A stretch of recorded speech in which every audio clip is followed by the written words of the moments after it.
एक अजीब सा गांव था जहां धूप ढलते ही लोग अपने दरवाजे और खिड़कियां बंद कर लेते थे, क्योंकि वहां का नियम बड़ा ही अजीब और डरावना था।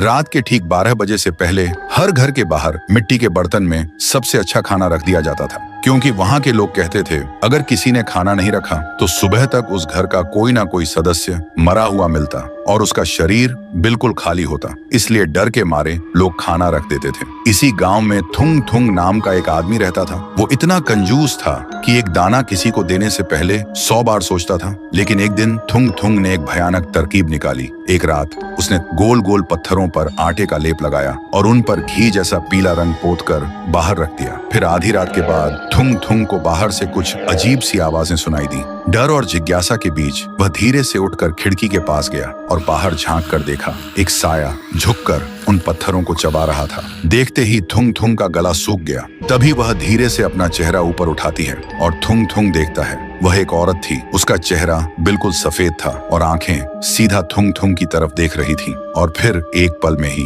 वह बिल्कुल थुंग थुंग के सामने आ खड़ी हुई। थुंग थुंग इतना डर गया कि वहीं बेहोश होकर जमीन पर गिर पड़ा। फिर सुबह जब थुंग थुंग को होश आया तो उसने देखा बाहर थाली की जगह सोने के सिक्के पड़े थे। सोना देखते ही थुंग थुंग का डर गायब हो गया और उसकी जगह लालच ने ले ली। वह खुशी से पागल हो गया। फिर अगले 3 दिन तक वह रोज थाली में कंकड़, मिट्टी और पत्थर सजा कर रखता और हर सुबह उसे बदले में सोना मिलता। लेकिन चौथे दिन सुबह जैसे ही वह उठा उसे महसूस हुआ उसके गले में कुछ अटका हुआ है। उसने जोर से खांसने की कोशिश की और तभी उसके मुंह से खून से सना हुआ सोने का एक सिक्का बाहर गिरा। यह देखते ही थुंग थुंग घबरा गया और तभी उसका पेट अचानक फूलने लगा, जैसे अंदर कुछ जिंदा हिल रहा हो। और अगले ही पल उसके गले को चीरते हुए उसके मुंह से पत्थर और सोने के सिक्के लगातार गिरने लगे। थुंग थुंग चीखता रहा पर रुक नहीं पाया। तभी उसके सामने वही औरत आ खड़ी हुई और धीरे से बोली, तूने मुझे पत्थर खिलाया थुंग थुंग, लेकिन मेरी भूख